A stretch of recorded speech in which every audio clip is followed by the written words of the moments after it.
Well, let's try this again. Let's see if we got sound this time.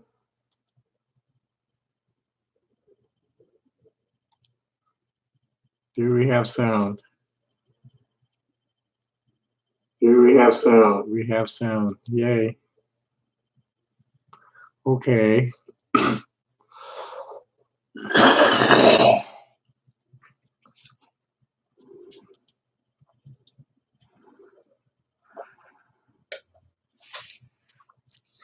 So, Transgender Day of Remembrance was set aside to memorialize those who were killed due to anti-transgender hatred or prejudice.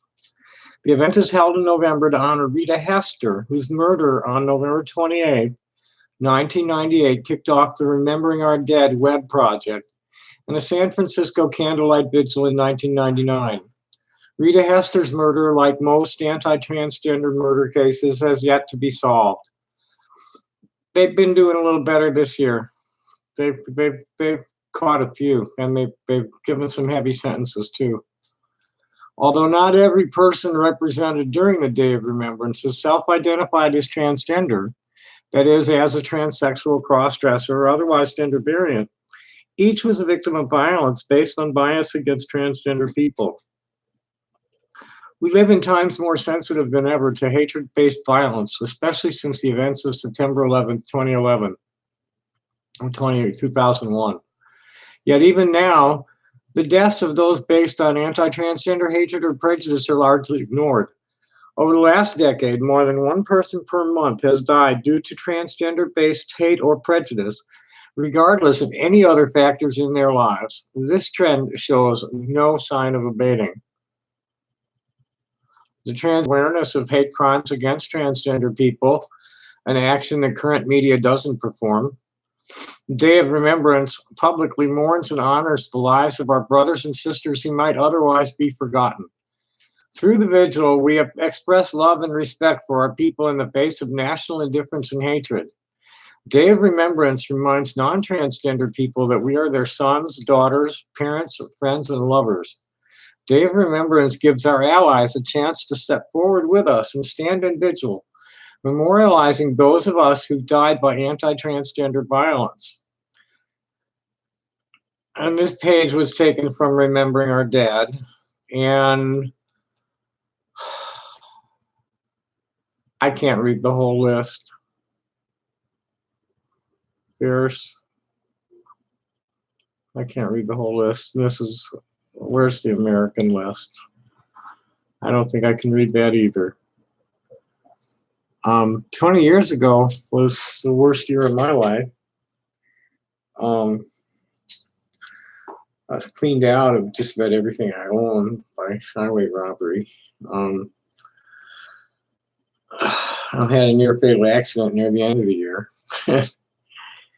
Man, I never really recovered from either, totally.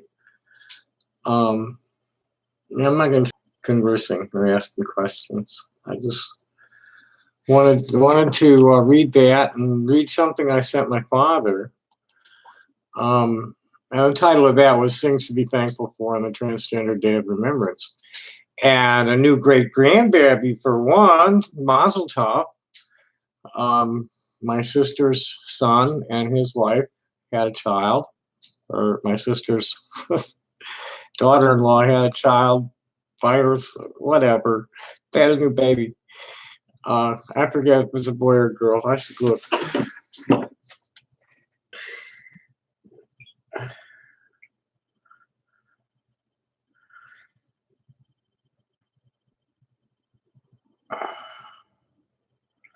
Okay.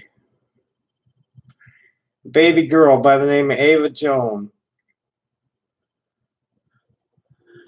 Kind of dropped her and came home. They're very active people, I guess. This is the 20th. Never mind. I don't need to read that. This is the 20th year we gather to read off the names of the people murdered between October 1st and September 30th. It took me about 20 years before I could find a place where I could just shave off the beard and be myself.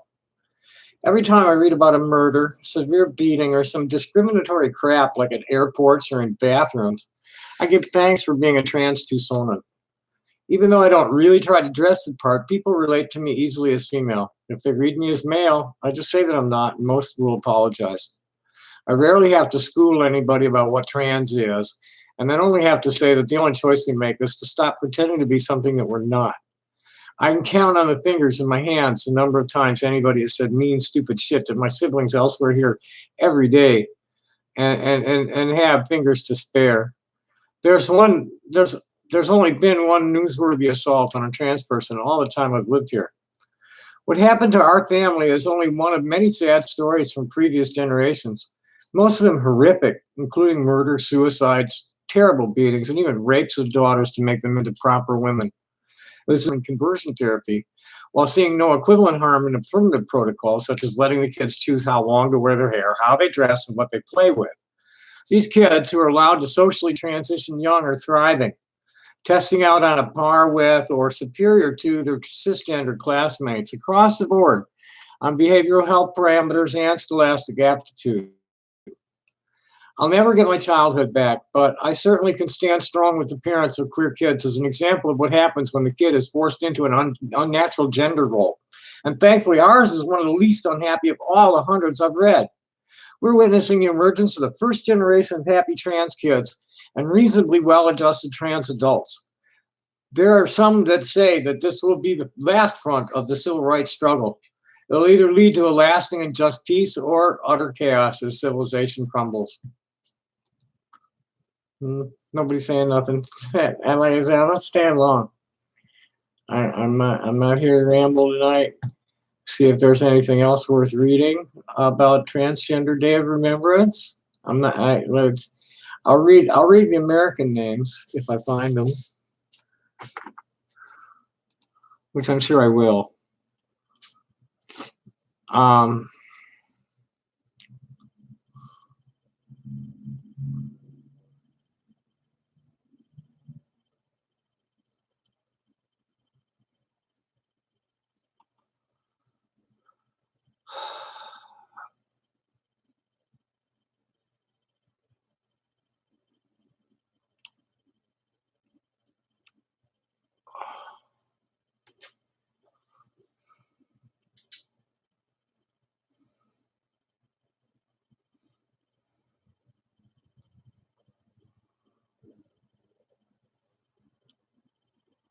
Yeah, the list on the main site is international, and there's 300 and some odd names there. I definitely am not going to make it through those. And there are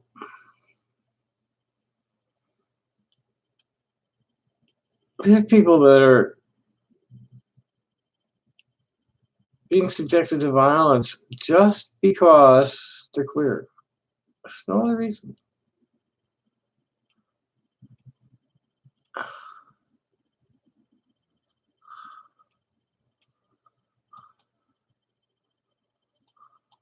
Let's see what is. There's violence against the transgender community in 2019.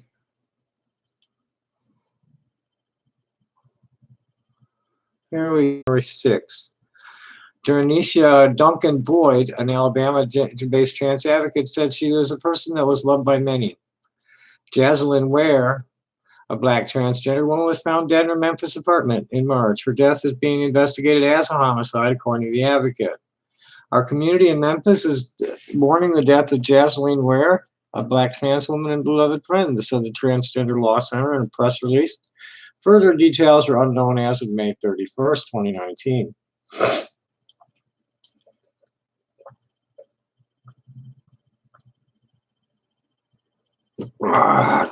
Rashanti Carmen, a Black transgender woman, was fatally shot in Prince George's County, Maryland on March 30th.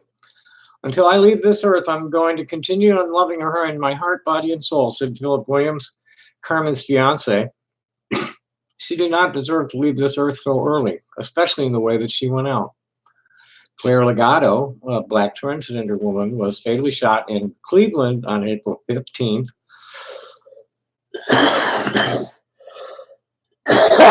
Friends and family took to social media to mourn Legato's death, remembering her as someone who was full of life.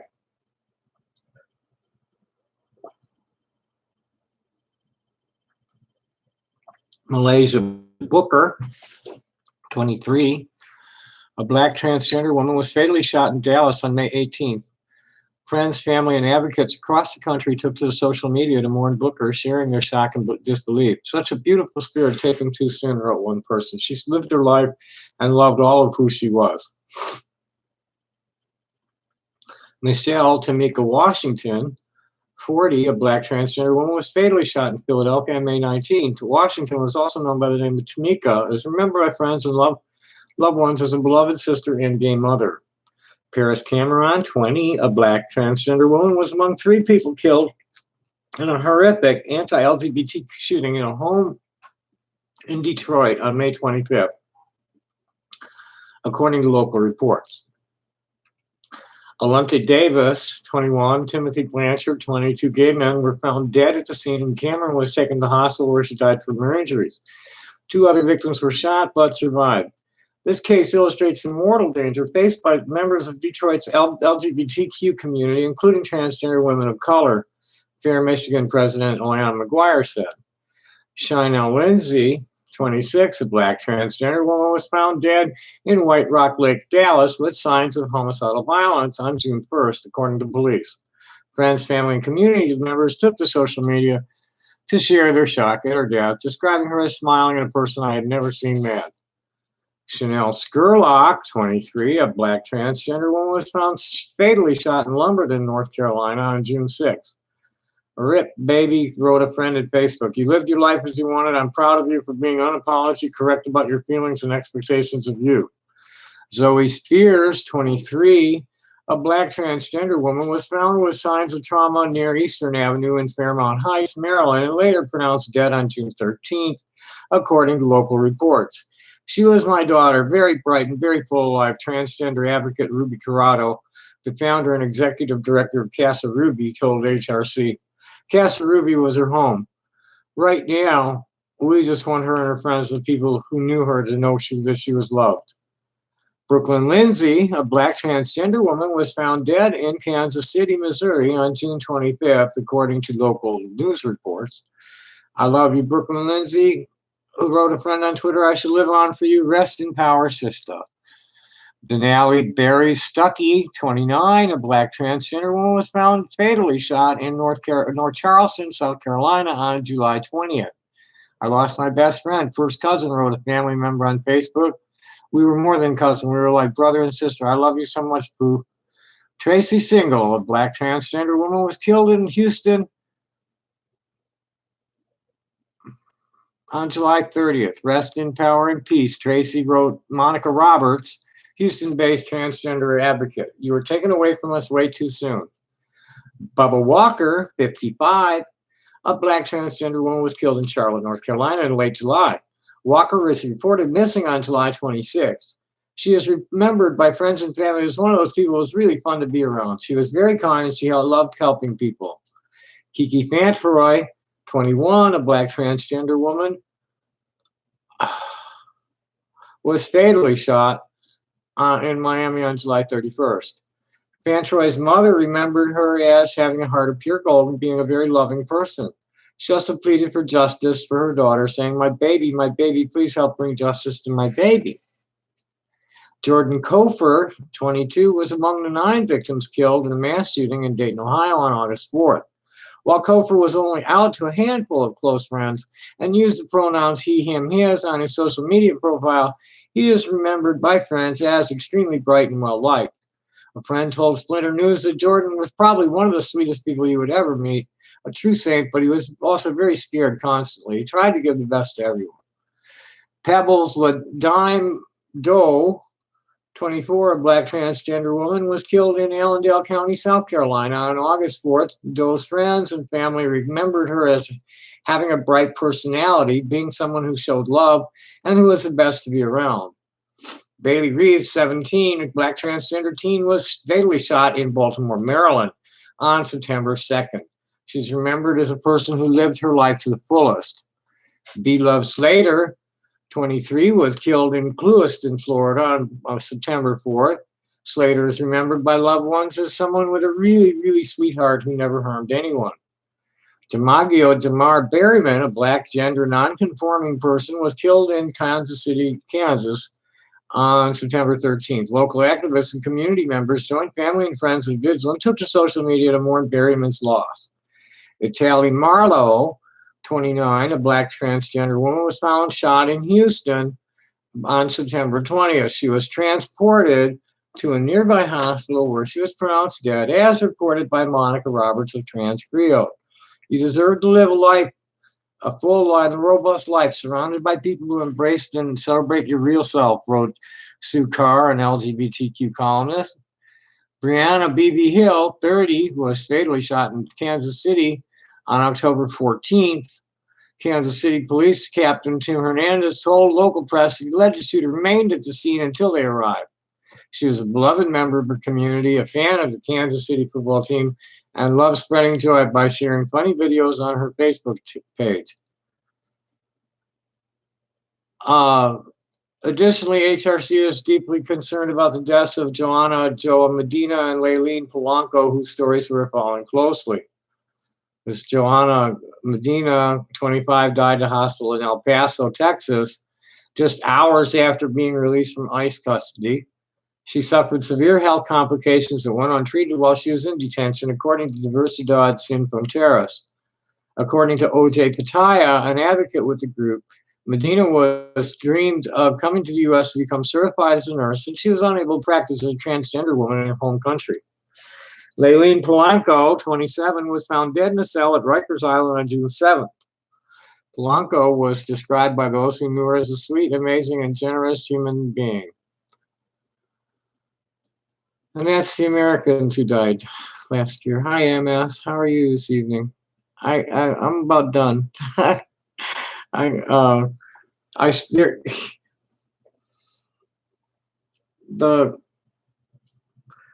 The local vigil started at 5:30, but us white folk were still told to stay away until 7:30 for some reason. I can hardly wait to find out the reasoning behind this when I get there. I don't know how long I'm going to stay once I do find out the reasoning behind it.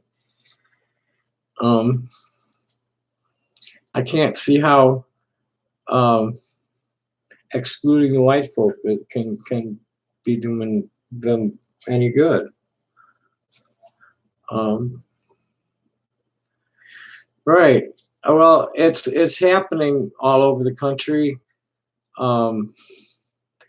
The National Center for Transgender Equality has been in the news because their staff, pretty much, there's been internal problems. They grew quickly since 2016, and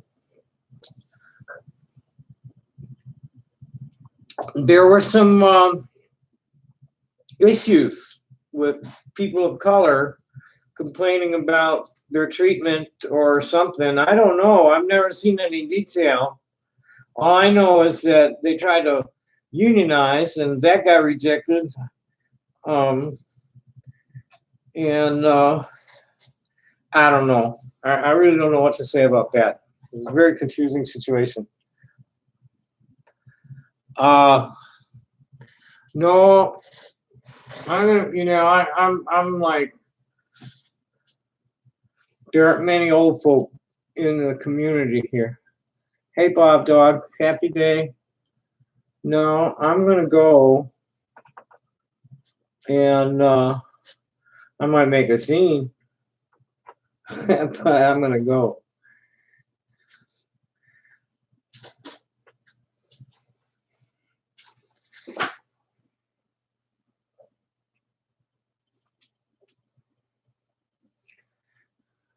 I'm gonna go. Not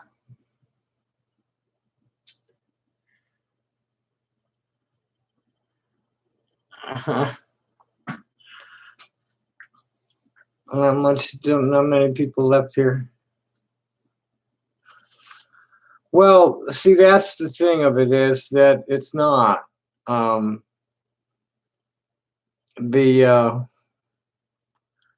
Most of the trans people of color are being killed by their significant others more than anything else. That or a client. There's a lot of sex workers that get themselves into bad situations. But definitely, if if you're listening to the list, it's something that is not common anywhere, but it's in the South mainly. Dallas, from Texas to Florida, South Carolina, Maryland. Well, I don't. I wasn't. I don't know. There's good and bad in all people, and I was. I grew up in the melting pot, and we understood that white people with a lot of money had clout, but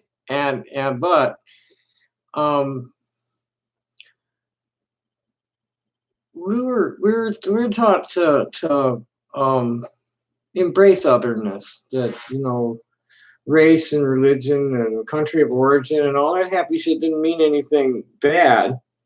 It was something that we should look at in a positive light, to and enjoy each other's experiences in the culture, and share them. I just don't know, the whole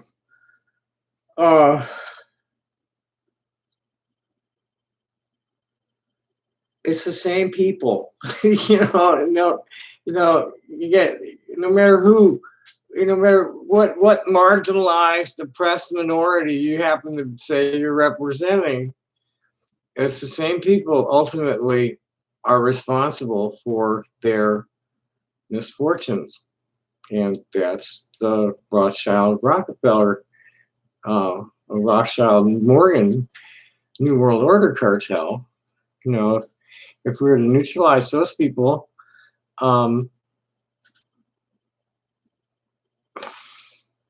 maybe we could end war for profit. It'd be a real, as long as we have war for profit, as long as the powers that be are want to claim that violence is an appropriate form of conflict resolution, we're fucked. They're making money off of warfare. 6:30, 7:30 is when I got to show up. I'm done. My face hurts too much to be talking much, and I just want to keep it focused. Maybe I'll come back later after vigil. Happy day. See you later. Bye.